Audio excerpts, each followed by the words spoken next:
Stop that. I'm here to present the thrilling prequel, Top Gun, a long and meticulous report on naval aviation. So, Top Gun Maverick has become a huge hit, and I know I'm a couple weeks late to this, but that Maverick subtitle makes me think that they're gonna make like 50 more Top Gun movies.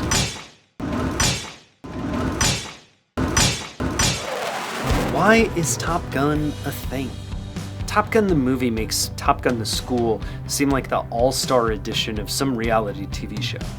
I gotta send somebody from this squadron to Miramar. I gotta give you your dream shot. I'm gonna send you up against the best. You two characters are going to Top Gun. This is a real Navy program, established in 1969. So I want to dive into the history of how the program started for the type of person, me, who is less interested in planes and more interested in really big PDF files. I am not this guy in the movie. I'm not this guy. I'm this guy. I think looking at the key report that started it all, the Ault report, says something that explains Top Gun the program better than Top Gun the movie.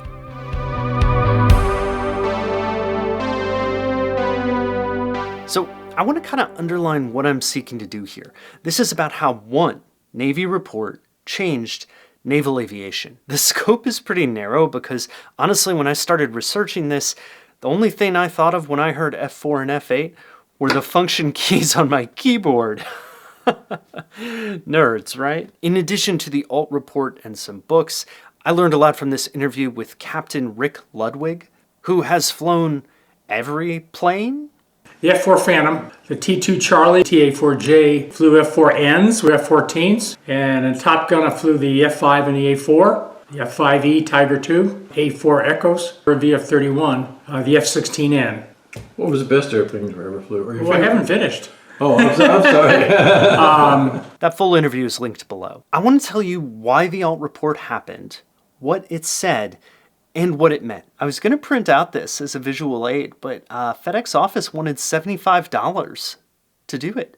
So we're going to be using the digital version today. Yeah. In 1968, Captain Frank Ault was tasked with finding out why Navy aviators were doing so poorly. Top Gun is part of the legacy of the Vietnam War. The report explicitly states the problem. I'm going to actually read from the report. Combat kills per number of missiles expended remain below expected or desired levels. So let's chart this out. Navy pilots are flying these great planes, mostly the F-4 Phantom II and F-8 Crusader. The North Vietnamese are in a range of MiG planes. That matters because the kill ratio in Vietnam was averaged out 2.5 to 1. So there were 2.5 MiGs down for every Phantom or Crusader that went down. That was really bad. In World War II, that balance was 14 to 1. In the Korean War, it was 12 to 1. So Ault is saying, what went wrong? This is not just a problem because of the casualties. Let me cut to what Rick Ludwig says. With only 24 fighters on an aircraft carrier, you're going to rapidly deplete them if you continue that. The Ault report says the need for new approaches and innovations appeared self-evident, considering the continuing inability to achieve desired results through the attempted implementation of recurring recommendations. Let's translate that to English. Basically, we've got to switch it up, because we can't just improve on this, we've got to reinvent the wheel. Something is really, really wrong. They are starting from scratch here. They don't know that they're going to come up with Top Gun School, so they're trying everything. They've got 5 organizing objectives that I'm going to roughly translate into human speak. 1. Are the planes and missiles good? 2. Are people helping the pilots do a good job? 3. Is everything ready to go? 4. Do the pilots know what they're doing? And 5. Are we fixing broken stuff? And it's that 4th one that matters for this video, because that answer was no. This is the problem and solution in the Ault report. Despite a renewed emphasis on air combat maneuvering training, since the commencement of hostilities in Southeast Asia, much of this effort has been wasted because it did not stress one of the key elements of the problem: missile envelope recognition / identification at low altitude. So the reality of this situation is different than the way that they planned it. Also, I don't know why I said altitude. Just classed myself up a bit there. Since the missile control system computers are not properly mechanized for a low altitude, I did it again, altitude. For a low altitude maneuvering target, firing envelope recognition is largely by eyeball and intuition. The F4s at that time did not dogfight. There was no formal syllabus for air combat maneuvering or 1v1 maneuvering, and it was done on the side. This is why the training was necessary, and it's not because the Navy was always bad at dogfights, it was because their training had lapsed. Let me give you a capsule here. Airplane nerds, I'm asking for your patience. I know that I'm oversimplifying. I'm imagining Rick right now, just looking at me skeptically, hating me on the inside. That said, the F4, for example, it started out just shooting missiles, okay? So it didn't have guns on it. That means that in close combat, it's basically useless. That was the only reason that the F8 did slightly better than the F4, because it was equipped with guns. It could handle really close combat with enemy fighters. Back to the report. Since decommissioning of the Fleet Air Gunnery Unit, FAGU, in 1960, there's been a gradual loss of expertise and continuity in the field of fighter weaponry. So the Navy had a program in 1960, Fleet Air Gunnery Unit, but they closed it down. That meant that basically nobody was training people well and consistently on how to fight.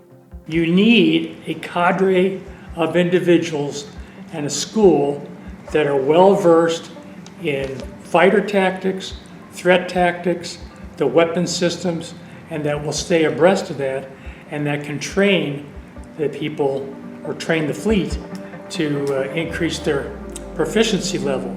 Appendix 4 recommends a postgraduate fighters weapons school. They lay out the syllabus, the parameters, and the theory that Top Gun graduates can go back and teach everybody to fight like that. The movie makes it seem like American Idol for pilots, but Top Gun was really about fixing a training problem. It is a movie about HR. Top Gun, a way to distribute institutional knowledge efficiently. The United States Navy Strike Fighter Tactics Instructor Program, the thing that we call Top Gun, it seemed to work. Now let's not overrate it. One more Ault report quote says, "The road to improvement lay through a virtual jungle of problems, some readily and easily solvable, others were requiring more funds, more time, greater effort, and sustained perseverance and follow-through." But Top Gun did something, and it's still around today. In May 1983, Ehud Yonah profiled the program for California Magazine. It got adapted into a movie, and the rest is history. So why, of all things Top Gun, did I choose the report, the least visual element? I think the Ault report gives you some fascinating big picture stuff, like the hubris behind entering Vietnam. The idea that this conflict would be won with big campaigns and not a bunch of dogfights. But the Ault report specifically shows how Top Gun Maverick, the ultimate cinematic experience, is the result of a careful case study that was about solving problems.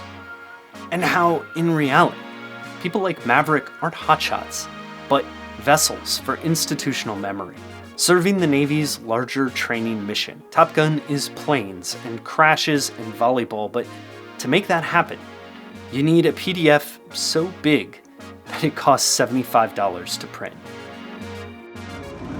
Top Gun, FedEx. Please find a way to make document reproduction slightly more affordable. Okay, that's it. Thank you for watching this video. I was intrigued by the history of the Top Gun program, and reading the Ault report was really fascinating. So I've linked that in the description below, along with some of the other resources. I just want to thank you for watching. This is a personal and history channel where I cover that kind of stuff, and I feel really lucky to have some of you watching. In my last video, I had this spot here, a big rash on my arm, and a couple of you were really nice, and you were like, "Hey man, you should check out that rash on your arm." And the doctor diagnosed it as a tick bite, and I took some medication for it. So How kind of like crazy and cool is that I got a commenter diagnosis? Anyway, I'm really grateful for that and the spirit in which those recommendations were given. It was like a nice thing, you know, it wasn't mocking me for being a tick boy or something. So yeah, I really appreciate it. And if you can subscribe, it helps out the channel, or comment if you see any other flesh-eating diseases I might have. Please let me know. Until then, I will see you in the next one. All right, bye.